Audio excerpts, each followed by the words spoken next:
આ ભૂમિ એટલે આપણે ઓશો આશ્રમ.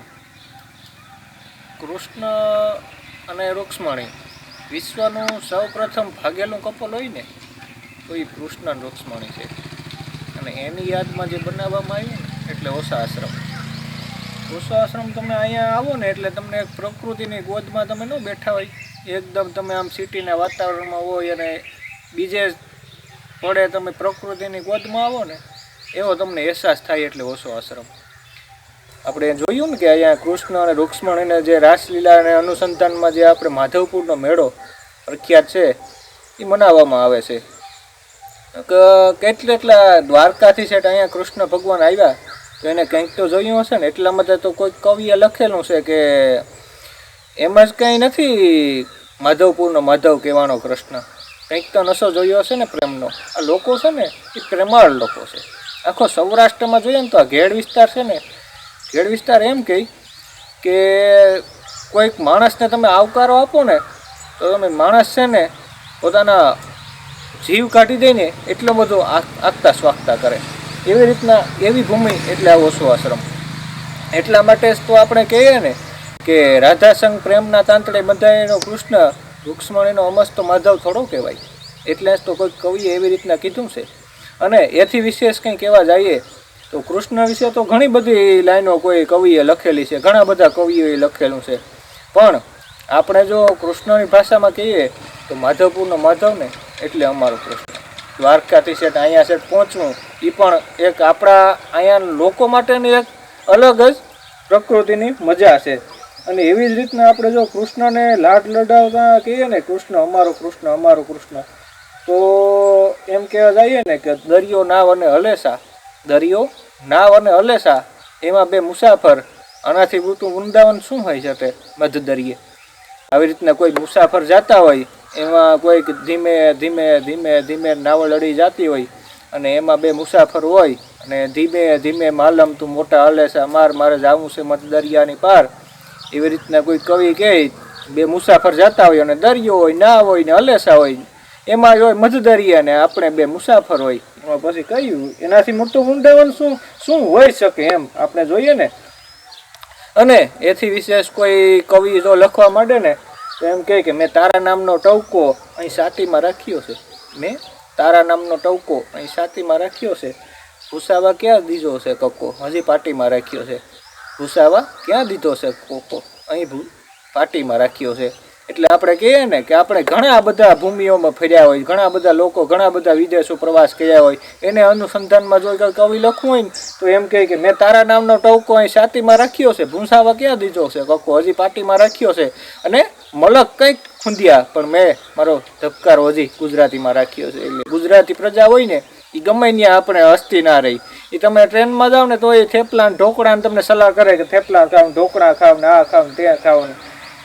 એવી રીતના તમે ગુજરાતી પ્રજાને જો એથી વિશેષ કંઈ કહેવું હોય ને ગુજરાતી પ્રજાને તો જ્યારે કોઈ પ્રેમી જ્યારે મળતા હોય ને પહેલી મુલાકાતમાં, તો જ્યારે આપણે શરૂઆતમાં આવા રિવાજ હોતા કે કોઈકને ચા પીવા ઘરે જવાનું, ત્યારે શાના અનુસંધાનમાં સગપણો નક્કી થતા. તો એ જો શાના અનુસંધાનમાં જો કંઈ કહેવું હોય ને તો એમ કહેવાય કે જ્યારથી તારા હાથની કોફી પીધી છે ને ત્યારથી શા સાથે ઝઘડો થયા રાખે છે. આ કવિની કલ્પના તો તમે જુઓ કે એમ કહે છે કે જ્યારે તારા હાથની કોફી પીધી છે ને ત્યારથી શા સાથે ઝઘડો થયા રાખે છે. અમે આ કવિને ઓલી કલ્પના તો તમે જોઈ શકો કે કયા લેવલની છે એમ. અને એથી વિશેષ જો કંઈ કહેવું હોય કવિતાઓના દોરમાં આપણે આગળ જઈએ તો એમ કહેવાય કે ગુલजार સાહેબ એમ કહે કે કલમ से खत लिखने का रिवाज फिर वापस आना चाहिए. कलम से આ ટેકનોલોજીના યુગમાં જો આપણે જોઈએ ને આ સોશિયલ મીડિયાનું વધતું જતું પ્રમાણમાં, તો ગુલजार સાહેબ એમ કહે છે કલમ से खत लिखने का रिवाज फिर आना चाहिए. કલમ से પહેલાં તમે જોયું કે નાના પેલા જૂના જમાનામાં છે એ કબૂતરો દ્વારા સંદેશો મોકલવામાં આવતો, જા કબૂતર જા. એ જેમ ગુલजार સાહેબ એને સોશિયલ મીડિયાની ટીકા કરતા, આપણે એમ કહીએ ને કે સોશિયલ મીડિયાની ટીકા કરતા, तो गुलजार साहब एम कहे कि कलम से खत लिखने का रिवाज फिर आना चाहिए. ये चैटिंग की दुनिया बड़ा फरेब फैलाती है. ये चैटिंग वाली दुनिया है ने बહુ ફરેબ ફેલાવે. એટલે આ વસ્તુ છે ને આવી છે. પછી એથી વિશેષ જો મિલિંદ ગઢવીને આપણે યાદ કરીએ તો મિલિંદ ગઢવી એ કે મોરની આંખમાં જે પાણી છે ને, આપણે ઘણા બધા લોક ડાયરા આપણે ગેડ વિસ્તારમાં પ્રખ્યાત હોય કે લોક ડાયરા છે ને એ છે ને એક લોકો દ્વારા આવતું એક સાહિત્ય છે, લોકોમાંથી ઉપજાવતું સાહિત્ય છે. એને એને એને એને એને લડાવતા મિલિંદ ગઢવી એમ કહે કે મોરની આંખમાં જે પાણી છે ને મારે મને જ સંતવાણી છે. જે મૌનની ભાષા છે ને એ સમજવામાં છે ને, મૌનની ભાષા આપણે કેમ કે પ્રેમીઓની ભાષા છે. મૌનની ભાષા છે ને એ બે પ્રેમી જે મૌન વાત કરતા હોય ને એ ભાષા એટલે પ્રેમની ભાષા. એટલે જ મિલિંદ ગઢવી કહે કે મૌનની આંખમાં જે પાણી છે ને મારે મને જ સંતવાણી છે. સંતવાણી બીજું કંઈ નથી, મૌનની આંખમાં જે પાણી છે ને એ જ સંતવાણી. બીજું જો એથી આગળ જોઈએ ને તો તમને જોઈને જે થાય છે ને, બીજા શબ્દોમાં એને જ ગઝલ કહેવાય. આપણે ગુજરાતી સાહિત્યમાં ઘણી બધી ગઝલો લખાણી, પણ એમ કે તમને જોઈને જે થાય ને એનું નામ જ ગઝલ. ગઝલ બીજું કંઈ ને, તમને જોઈને જે અહેસાસ થાય ને કે નહીં આ છે. જ્યારે મરીશ સાહેબને એક આપણે પ્રસંગ લઈએ ને તો જ્યારે મરીશ સાહેબ એને પ્રેમિકાને બહુ પ્રેમ કરતા, અને મરીશ સાહેબને કોઈ સંજોગાવસાર છે ને એની પત્ની જે પ્રેમિકા હતી એની સાથે લગ્ન ન થયા, અને બીજી કોઈ પત્ની સાથે એકવાર મુસાફરી કરતા હતા, બસમાં સફર કરતા હતા, અને સાહસ સ્વભાવે એવી રીતના મરીશ સાહેબે ક્યારેક કોઈ ઉલ્લેખ કરેલો અને એમની પત્નીએ પૂછેલું કે તમારી પ્રેમિકાની કોઈ મરીશ સાહેબે એને વાત કરેલી કે આવી હતી ને આવી હતી ને. એટલે એક જ બસમાં જ્યારે મરીશ સાહેબ, એની પત્ની અને એની પ્રેમિકા ત્રણેય ભેગા થયા અને મુસાફરી કરતા હતા, ત્યારે મરીશ સાહેબને એની પત્નીએ સ્વાભાવિક રીતે પૂછેલું કે ભાઈ તમારી પ્રેમિકા આવી હતી ને. મરીશ સાહેબ બહુ વખાણ કરતા. એટલે જ્યારે એની પ્રેમિકાનો બસ સ્ટોપ આવ્યો ને ત્યારે એની પ્રેમિકા નીચે ઉતરે છે મરીશ સાહેબની, અને ત્યારે મરીશ સાહેબને એમ થાય કે તમે અત્યાર સુધી આ બસમાં બેઠા તો તમારી પ્રેમિકાએ તો તમે તો જેવી રીતના વાત કરતા એવી રીતનો તો એવું તો કંઈ અમને કંઈ એનામાં દેખાણું ન. એટલે મરીશ સાહેબ ત્યારે એક સરસ મજાનો શેરની રચના કરે કે મિલનમાંથી નથી મળતા મોહબ્બતના પુરાવા. જ્યારે મિલન થાય ને મિલનમાંથી નથી મળતા મોહબ્બતના પુરાવા, એ તો એને જતી વેળે જોવા પર આધાર છે બધું. એની જ્યારે એ જાય ને ત્યારે એને જે ત્રાસી નગર જોવે ને એને એની નજર જોવાનો આધાર છે બધો. એવી રીતના આપણે કહેવામાં આવે ને કે જ્યારે કોઈ હરણ ભાગ્યું હોય, સિંહ એની પાછળ પીડ્યો અને હરણ જ્યારે ભાગે ને દોડે ને ત્યારે હરણ જ્યારે બે ફૂટની જે નાળી હોય ને, નાળીને આપણે સામાન્ય ભાષામાં નદી કહેવાય ને, નદીને જ્યારે ઠેકવી હોય ને એ નદી ઠેકે ને જ્યારે પાછળમાં જે આમ નજર કરે ને સિંહાભાઈ એને ત્રાઠી મુગલી કહેવાય. ત્રાઠી મુગલીની જેમ જ્યારે હેરે ને એની પ્રેમિકા મરીશ સાહેબને, ત્યારે મરીશ સાહેબ એમ કહે કે મરીશ મિલનમાંથી નથી મળતા મોહબ્બતના પુરાવા, એ તો એની જતી વેળા પર આધાર છે બધું. જ્યારે જાય ને ત્યારે એ જોવે ને ત્યારે એના ઉપરથી આધાર થાય કે નહીં તો ખરી. એટલે આવી રીતના છે ને અનેક પ્રેમીઓ ઉપરી ગઝલો કવિતાઓ લખેલી છે, અને બહુ આપણી ગુજરાતી ભાષા છે ને એ શબ્દોની દ્રષ્ટિએ બહુ શુદ્ધ છે એવી રીતના કહેવાય.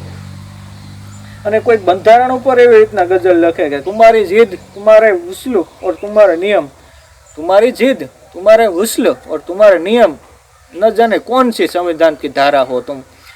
તમે જોવો કે એવી રીતના નહીં કે પ્રેમીઓ ઉપર કે પ્રકૃતિ ઉપર જ ગઝલો લખાય, બંધારણ ઉપર પણ ગઝલ લખાય. તમે હમણાં આપણે જોઈએ ને તુમારે ઉસલ તુમારે નિયમ,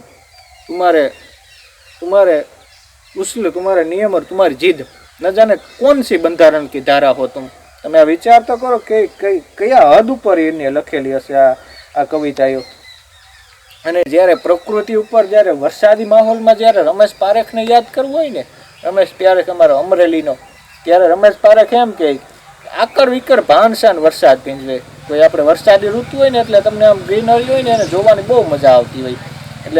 એટલે તમે એમ કહો ને કે રમેશ પારેખ લખે ને કે આકર વિકર ભાનશાન વરસાદ ભીંજવે, અહીં આપણે બે અને વરસાદ ભીંજવે, મને ભીંજવે તું તને વરસાદ ભીંજવે. તમે જોવ તો ખરી કે કયા હદ ઉપર એની લખેલી છે વરસાદી ઋતુ ઉપર આખી. રમેશ પારેખે છે ને બહુ કવિતાઓ લખેલી. 7 રંગના સરનામે સમગ્ર સાહિત્યને આવરી લીધું. 7 રંગના સરનામે રમેશ પારેખ એમ કહે કે 7 રંગના સરનામે ના તું આવી ને હું આવી, 7 રંગના સરનામે ના તું આવી ને હું આવી, બંને રહ્યા અંગત કામે વ્યસ્ત, ના તું આવી ને હું આવ્યો.